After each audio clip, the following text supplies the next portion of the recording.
মুস্তাফিজুর রহমান গতকালকে চেন্নাই সুপার কিংসের হয়ে যে একটা অসাধারণ ইনিংস তিনি খেলেছেন, এই ক্রিকেট পারফরমেন্স দেখে গোটা পৃথিবীর মানুষ অবাক হয়েছে। কিন্তু এই মুস্তাফিজুর রহমান গোটা পৃথিবীর মানুষের সামনে এই ক্রিকেট খেলার মধ্য দিয়ে তিনি আল্লাহ তাআলার একটা বিধানকে তুলে ধরেছেন। সে বলছেন যে আমার জার্সির মধ্যে কোনো মদের ব্র্যান্ডিং করা যাবে না, কারণ মদের ব্র্যান্ডিং করা, মদের বিজ্ঞাপন দেয়া, মদের প্রচার করা, এটা আল্লাহ তাআলা হারাম ঘোষণা করেছেন। তিনি চেন্নাই সুপার কিংসের এসএনজি অ্যালকোহল গ্রুপের সেই ব্র্যান্ডকে জানিয়ে দিয়েছেন যে সবার জার্সির মধ্যে তোমাদের এই বিজ্ঞাপন দিতে পারলেও আমার গায়ে জার্সির মধ্যে এটা দেওয়া যাবে না। আমি চিন্তা করলাম যে একজন মানুষ কতটা নীতি নৈতিকতা, কতটা আল্লাহর প্রতি ভয় থাকলে পরে এরকম হাজার হাজার কোটি কোটি টাকার যে আইপিএল লিগ হয়, আইপিএল প্রিমিয়ার লিগের যে কোটি কোটি টাকার ব্র্যান্ডিং হয়, অথচ এখানে মানুষের স্বপ্ন থাকে জীবনে যদি একবার ক্রিকেট খেলতে পারতাম ওদের প্রিমিয়ার লিগগুলোতে। অথচ মুস্তাফিজ সেখানে খেলতে তো গিয়েছেন,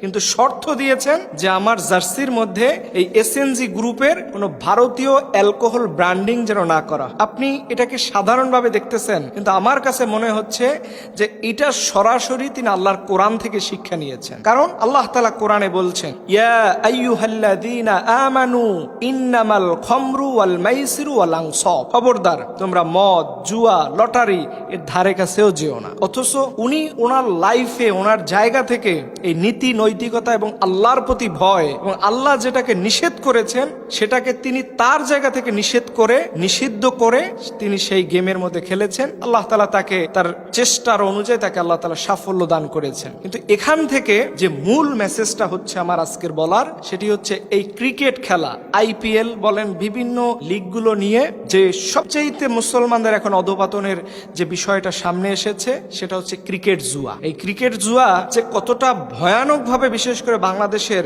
যুবক তরুণ ভাইদেরকে গ্রাস করে ফেলেছে এটা আপনি কল্পনাও করতে পারবেন। এই যে 1xBet, রাজবেট, মেলবেট, এই জাতীয় আমরা যখন পত্রপত্রিকায় পড়ি যে কি পরিমাণে বাংলাদেশের মানুষেরা, বিশেষ করে যারা ক্রিকেট খেলা বুঝে, এর অধিকাংশ মানুষ এই ক্রিকেট জুয়ার সাথে সম্পৃক্ত।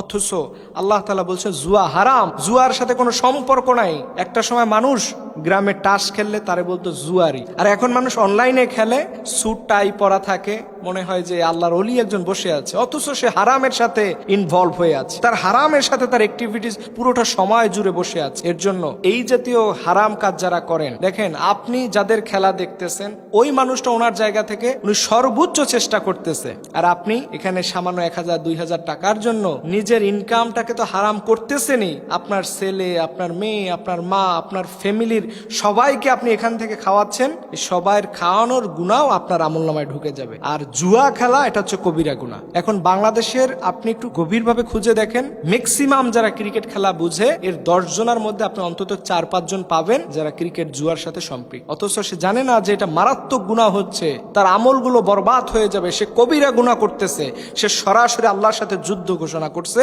সরাসরি কোরআনের বিরুদ্ধে তার অবস্থান নিচ্ছে।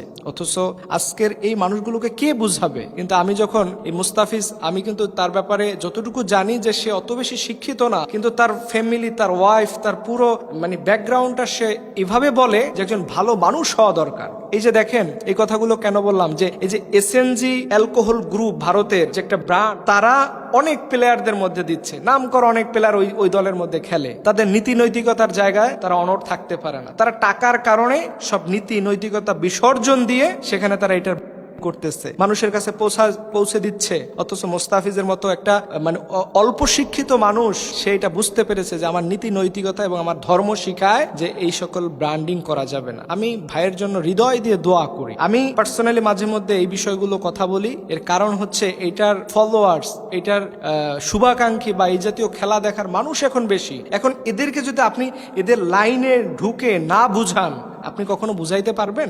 আপনি এই যে অনলাইন ক্রিকেট জুয়া আছে, এটা তো এই আলোচনার প্রেক্ষাপট সামনে এনে তাকে বুঝাইতে হবে যে এটা কবিরা গুনাহ হচ্ছে। শুধু আপনি ওয়াজ বাংলা করলেই হবে না। এখন মানুষের ডিমান্ড হচ্ছে বাস্তবতার নিরিখে সে শিখতে চায়। আমাদের এই জাতীয় ক্রিকেট জুয়ার অন্যায় থেকে আল্লাহ তাআলা আমাদের হেফাজত করুক। সবাই বলুন আমিন।